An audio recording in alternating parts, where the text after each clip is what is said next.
Saya merasa dan menikmati durian yang dibajai oleh Fastgrow sangat berbeza. Pertumbuhan bunganya, buahnya itu memang ada standard dan kualiti yang tersendirilah.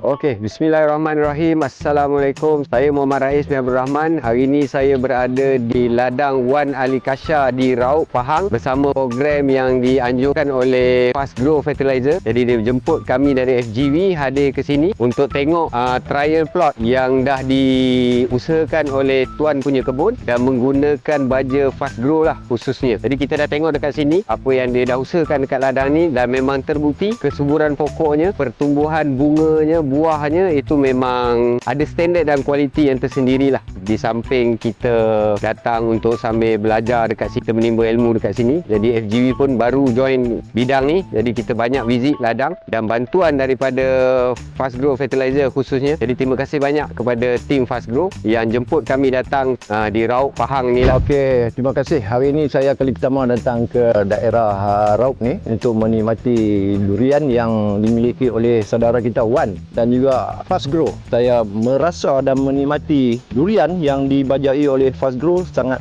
berbeza. Dia rasa dia lembut, manis dan sangat berkering.